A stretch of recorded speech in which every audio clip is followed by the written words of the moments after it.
competitors, but I do see that. But Cena still looks strong, even though he didn't take an L. But I guess they say we'll make him look, weak in terms of the match. Like let Strowman kind of overpower him, but not beat him. Yeah. So that leaves the chapter open in case they want to revisit that. That's true. If Cena comes back, then they make him pick back up. Which that would honestly, I feel like that'd be a better fight for me to watch WrestleMania. Strowman and Cena, like the part 2, finish a match. Let one of them, which I don't feel like they're going to let either one of them hold the title at WrestleMania. So that could just still be a good match to see in general. But I'm still kind of voting for Strowman to have the title. Yeah, I do want to see him get a run, even if it's a short little run, or maybe let him hold it to Royal Rumble and maybe have Brock take it back from him. Yeah. What JD from NY206 was saying too, that maybe if Strowman beats Brock Lesnar, then maybe have him beat Brock Lesnar to a point to where Brock Lesnar is out for a while, because he's going to be leaving after No Mercy. Start training too. Training and stuff. So make it seem like he got injured or hurt, and then when he comes back, target Braun Strowman, take the belt back from Strowman that way. And you know what? This is, since we're like looking at like how past characters are inflecting or impacting what should be, but nobody's paying attention to. I don't know if you remember when Goldberg first came back, and one of the things they did, I forgot where it was. Was it a pay-per-view? Was it a Monday night? But him and Roman Reigns had to together spear Braun Strowman. I remember that. So the fact that two heavyweights, one was like of course, a legend, to Goldberg, and then this, Roman Reigns, upcoming now new heavyweight, for them to only take out Strowman this way, he can't lose to Brock Lesnar. Yeah, especially the way that he's handling Lesnar now. Right. It just shows that there's not really a continuation in story modes here. Like, now it took two people to bring Braun Strowman, but then we saw the couple months feud between Roman Reigns holding his own against Strowman, and now Strowman is looking so much, it's so many things we can intertwine to show that it's not consistent. But of course they're not focused on it because the fans don't remember, they don't care. So everything's fresh, so I guess we just have to follow along as it is. But it was when I first heard the idea of the match, I was like, Strowman and Cena, that'll be good. But then I was like, this is like a pay-per-view caliber match. But I understand you got to do something, especially now on Monday nights. It's going to be much harder for Raw because they have to go up against Monday Night Football every I think that's why they're kind of pushing more pay-per-view caliber matches down, because like you said, they're fighting to get ratings during the most watched sports of the year, in my book, would be, watching NFL. And then you got to think about too, baseball playoffs will be coming on in a couple weeks too, and they're going to be playing on random nights too, and it could fall on Monday night too. This is going to be a hard time for WWE altogether, so they're going to have to start putting some big time things. Which, with that being said, that makes sense too. I actually heard that there's a possibility, which I guess we'll talk about it more on SmackDown, that the Undertaker might try to come back. Could be, because they never ended, like he left his hat and coat in the ring, but he never came out like a Shawn Michaels or a Ric Flair and said, I'm retiring. They had this celebration, because usually the WWE will have a celebration for you, right? Like how when Shawn Michaels lost to the Undertaker at WrestleMania that year, and then the next night on Raw, everybody came out, clapped, praised him, and he came down. Same thing they did with Ric Flair. So they never did that for Undertaker, and I feel like he's that type of person that should get that type of reaction from the other superstars. What you got next? No, I was going to say, before we get to the 8-man tag, which I think was probably one of the greatest promos I've seen in at least for a couple weeks, the Miz and Enzo promo. Which, now for one, I didn't understand Enzo being here, for this. In this spot. Like, they've already dropped him down to 205 Live, so why are we kind of pulling them back up?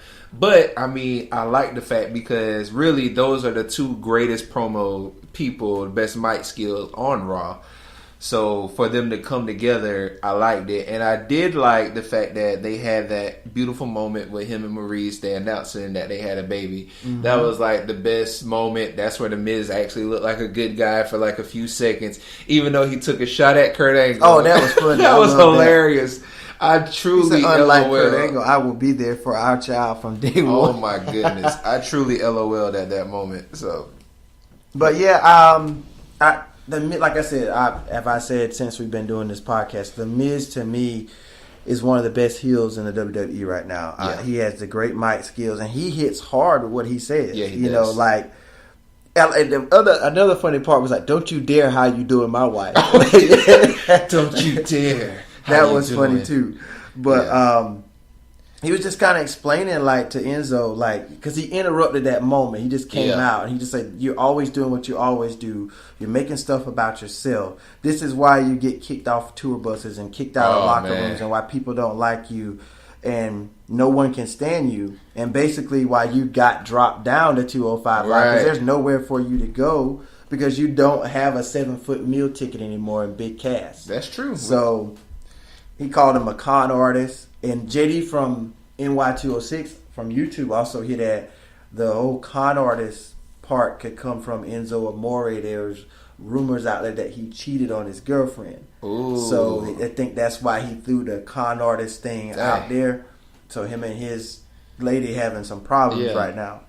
Wow. But Enzo clapped back with some stuff too now. Yeah, because I mean, when he said you were the same person as me at one point, like you're just been a carbon copy of other superstars like Ric Flair, Edge, because you know the whole Awesome thing. Yeah. To me, that came from Edge and Christian when they started with Awesome and all that.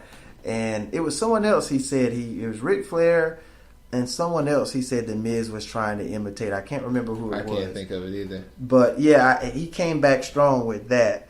And then he was saying how the cruiserweights do so much different things, and he can't jump. You know, like it don't fit. He doesn't fit into what the cruiserweights. Which I don't think he does. I think he'll be the heavyweight of the cruiserweights, honestly.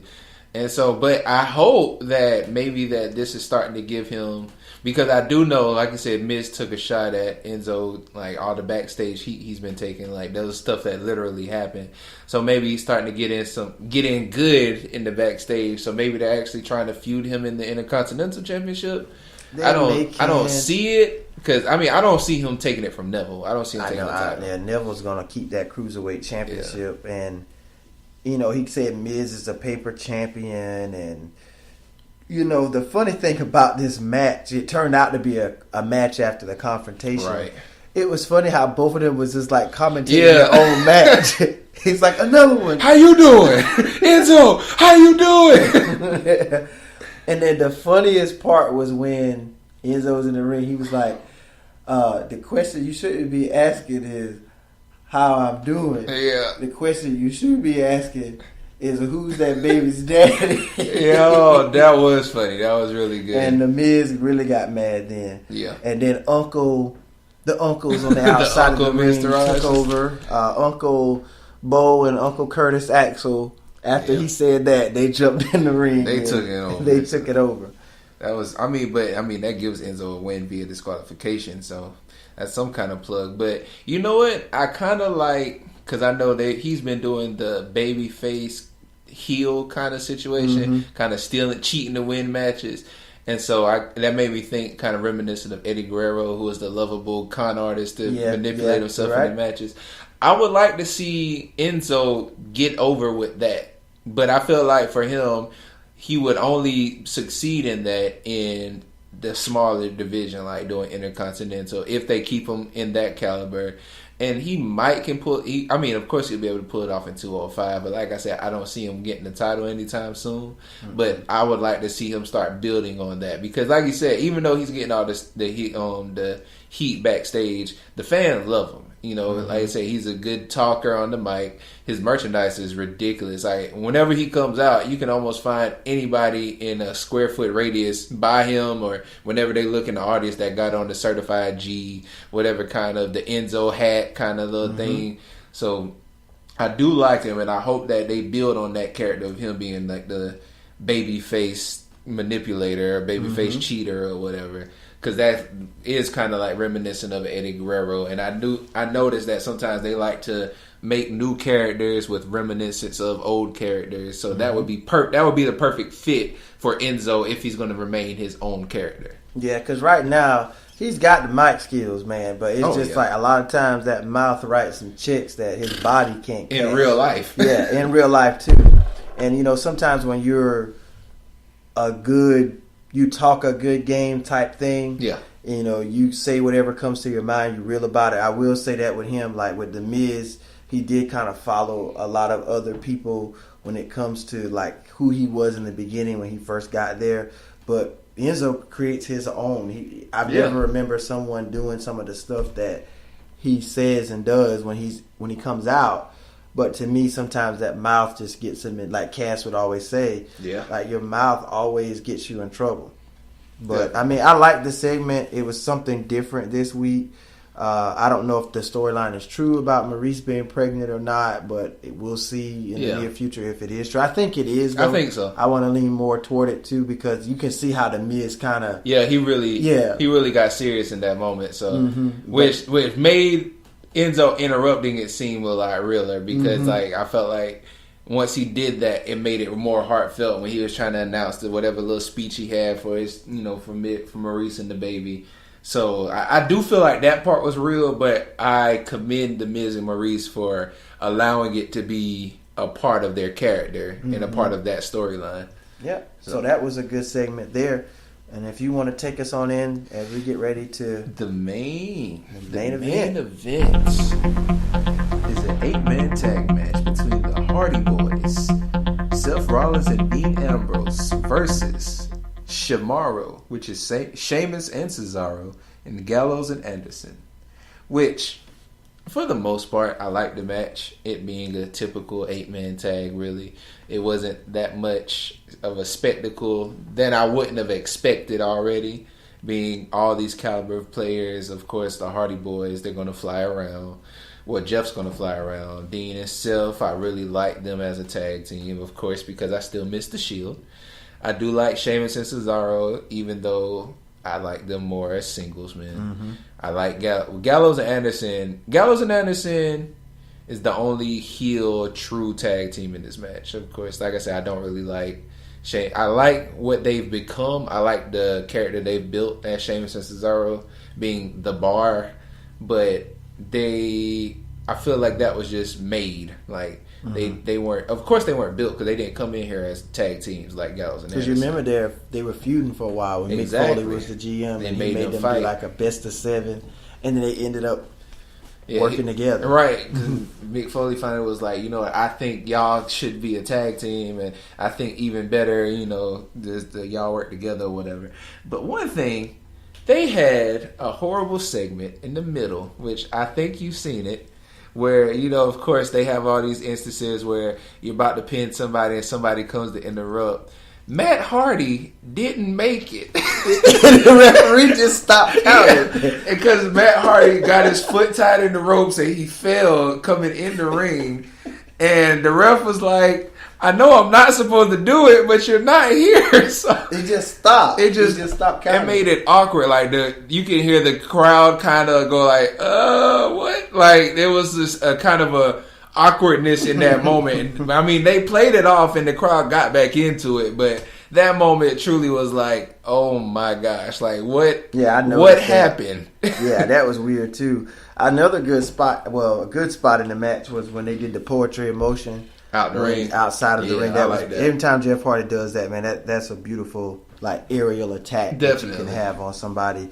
I did see where Ambrose was kind of in there for a while. Every time he tried to make that hot tag, he couldn't because they would stop him from getting there. Then when he finally made the tag to Rollins, Rollins had a good little boost of energy when he got in there. And what was weird to me was this like how the Sheamus and Cesaro just left. Like it was just like, we're done. Like I'm like, okay, whatever. We don't want to do this anymore. Yeah, we're gonna leave them here with them. They'll finish them off. Like we're not gonna take this loss on our record, right? So it was weird to me because like when they did that, and then Seth Rollins hit him with the knee, which that led into Dean's dirty deeds. But you do notice like there's some stuff out there. JD from NY206 says too. I don't know if you ever heard of this superstar in another wrestling promotion, Kenny Omega. Yep, I know Seth exactly Rollins is using Kenny Omega's knee. Yeah, I heard. Well, what Wrestle Talk TV said is kind of a blend between Kenny Omega's knee and I forgot the other name, Kazuchika Akari. Mm-hmm. It's both of them. It's